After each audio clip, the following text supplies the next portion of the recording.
At 12 o'clock, we got Southern Mississippi, which started off the season with a heartbreaking loss against Liberty, very close to winning that football game. Traveling to number 15 Miami, who absolutely dominated Bethune-Cookman to start off the year. Miami favored by 26.5 points on the ACC network. Ty Keys for Southern Miss coming on is the leading passer of this football team. This football team is very much ground-based, though. Ty Keys went 4-8, threw for only 89 yards, 0 touchdowns compared to his 2 interceptions, and obviously a 50% completion percentage. Frank Gore Jr., though, he was the offense last game, and while it wasn't enough to get him the victory against Liberty, he is the guy you want to watch out for if you're Miami. Obviously, the son of Frank Gore was always going to be a good runner, but this guy looks phenomenally good.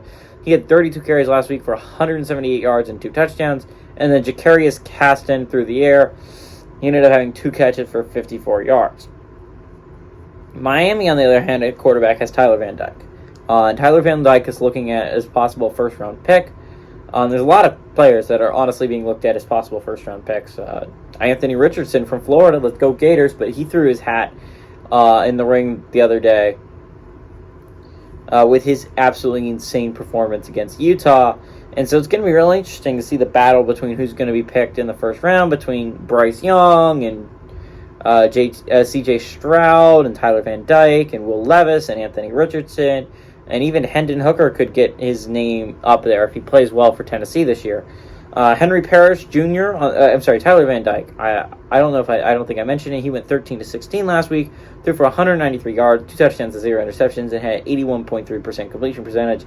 Henry Parrish Jr. had 14 carries for 108 yards and 3 touchdowns, and Xavier Restrepo had 5 catches for 100 yards and a touchdown. These two teams have never played, but I think what's more important in this matchup, at least in my personal opinion, is the fact that Miami, they play Texas A&M, by the way, next week. If you did not know, that is going to be a huge marquee matchup next week, and that's going to be one game that everyone's going to be watching.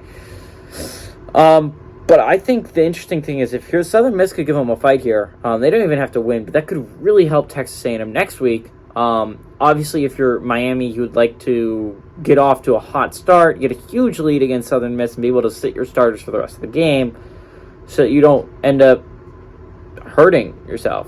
You don't want any of your players getting hurt, especially ahead of a big game against Texas A&M next week. But if Southern Miss can keep this close, this could really end up hurting Texas A&M. This is going to really end up hurting Miami's chances of beating Texas A&M next week. I think personally, Miami should win this one. They should win it by a lot. But Frank Gore, because just the fact is they don't have the passing game to keep up with it, and the ground game rarely is as effective against bigger teams like Miami than it was against a team like Liberty.